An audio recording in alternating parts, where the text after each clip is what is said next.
Hi friends, আমি সৌমেন। তো আপনারা দেখছেন ডিজে মহাকাল ব্লগস। তো বন্ধুরা, আবার একটা নতুন ভিডিও নিয়ে হাজির হয়ে গেছি। তো আজকের ভিডিওর মূল টপিক হচ্ছে আমাদের ময়নাতে যে তিলেশ্বরী জলঢালা রোড শো কম্পিটিশান হয়, তো তার আপডেটটা নিয়ে চলে এলাম।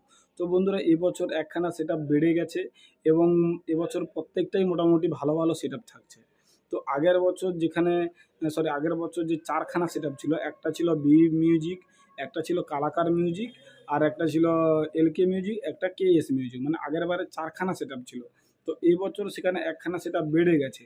মানে কালাকার মিউজিক যেখানে ছিল সেখানে কমিটি আলাদা হয়ে গেছে কিছু ছেলে মিলে।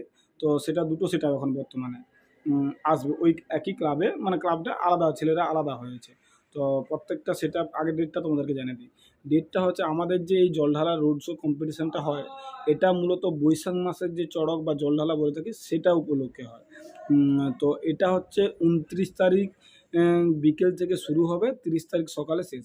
মানে 29 তারিখ বিকেলে সব জল আনতে যাবে তমলুক অবধি, তমলুক থেকে জল নিয়ে আসবে। এই যে বিকেলবেলা নাগাদ বা সন্ধ্যে নাগাদ জলের জন্য যাবে, তো এই জলে যেসব ছেলেরা তারা তো জলের জন্য চলে গেল। এবারে প্রত্যেকটা ক্লাবের সেট আপগুলো আমাদের পূর্ব দিকে মানে নিমতলির দিকে এগিয়ে যাবে। নতুন পুকুর বা ময়না যায় না, নতুন পুকুরের কাছাকাছি মোটামুটি দাঁড়িয়ে থাকে। এবারে যখন সব ক্লাবের ছেলেরা যে ক্লাবের ছেলেরা জল নিয়ে আসবে, তাদের সাথে সেট আপগুলো ব্যাকে আবার এই তিলেশ্বরীর দিকে আসবে। তো প্রত্যেক সেট আপগুলো মোটামুটি বলে দিই তোমাদেরকে। যেখানে বি মিউজিক চলেছিল আগের বারে, সেখানে আসবে মোটামুটি এবছর টাইটানিক মিউজিক। আর যেখানে কালাকার চলেছিল সেখানে এবছর মোটামুটি চেঞ্জিং হয়েছে। চেঞ্জিং বলতে সেট আপ চেঞ্জিং প্লাস ওখানে দুটো কমিটি হয়ে গেছে। আগের বছর যেখানে কালাকার এসেছিলো, একটাতে আসবে পাওয়ার মিউজিক, আর একটাতে মোটামুটি বিভি মিউজিক এখনও আসবে, এখনও অবধি সঠিক। তো যদি পুলিশ যদি কম্পিটিশান করতে দেয় তাহলে হয়তো সেট আপ চেঞ্জ হতে পারে সম্ভবত। শুভদ্বীপ একটা আসার সম্ভাবনা আছে যদি চেঞ্জ হয়, বা পুলিশ যদি করতে দেয়। আচ্ছা, এদিকে 3টা হয়ে গেল। আর ওইদিকে এটা হচ্ছে আমাদের ময়নাতে মানে পূর্ব মেদিনীপুরে। আর পশ্চিম মেদিনীপুরে পিংলাতে যেটা থাকছে, যেখানে এলকে চলেছিল আগের বছর সেখানে থাকছে প্রিন্স মিউজিক। আর যেখানে কেএস মিউজিক ওখানে কেএস মিউজিকই থাকছে।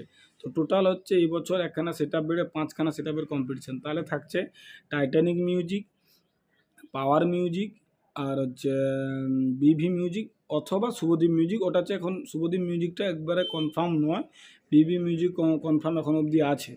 আর ওদিকে প্রিন্স মিউজিক এবং কেএস মিউজিক। তো এই 5টা সেট আপের কম্পিটিশান টোটাল হবে। সবগুলোই 4-4, কোনো 8-9-এর কোনো এখানে গল্প নেই। তা বারবার আর একটা কথা আবার দ্বিতীয়বার বলছি যে ডেটটা তোমরা একটু ভালো করে মনে রাখবে। 29 তারিখ বিকেল থেকে হবে, ঠিক আছে? 30 তারিখ সকাল 9টা-10টার মধ্যে কম্পিটিশান শেষ, ঠিক আছে? কিন্তু কেউ 30 তারিখ বিকেলের দিকে এসো না বা দুপুরের দিকে এসো না, বা কেউ 29 তারিখ সকাল সকাল ঢুকে যায় না, কারণ সেট আপ চালু হতে হতেই 29 তারিখ দুপুর বা বিকাল হয়ে যাবে। তো সারা রাত্রি চলবে মোটামুটি। আবার 2-3 রাত্রির দিকে বন্ধ থাকবে, তারপরে আবার ভোর থেকে চালু হয়ে যাবে। তো এই হচ্ছে তিলেশ্বরী জলঢালার মেন কম্পিটিশানের আপডেট, যেটা সেটা তোমাদেরকে তুলে আমি দিলাম। আর বাদবাকি যদি সেট কোনো চেঞ্জ হয় তাহলে সেটাও তোমাদেরকে জানাবো কমিউনিটি পোস্টের মাধ্যমে। আর দ্বিতীয় কথা হচ্ছে যে পুলিশের একটা ব্যাপার আছে, কারণ যেহেতু এটা হচ্ছে সম্ভবত আমাদের জ্যেষ্ঠের 11 তারিখে হচ্ছে আমাদের পূর্ব মেদিনীপুর পশ্চিম মেদিনীপুরে ভোট আছে। তো সেই ভোটকে সামনে রেখে কম্পিটিশান করতে দেয় কিনা সেটাই হচ্ছে একটা বড় ব্যাপার। তো সব ক্লাব পার্টি মোটামুটি পুলিশের কাছে যাবে।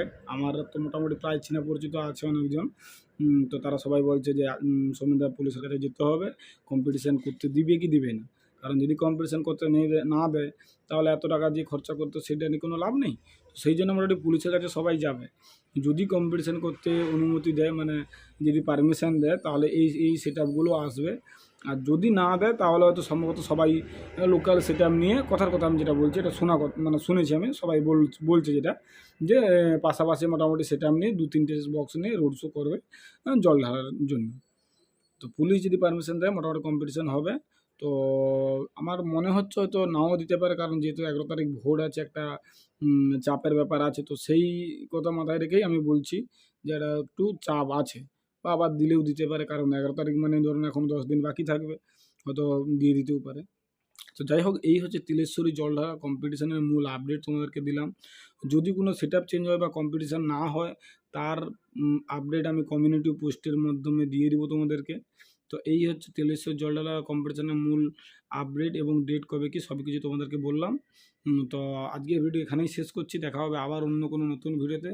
তো চলো বন্ধুরা, এখানেই শেষ করছি।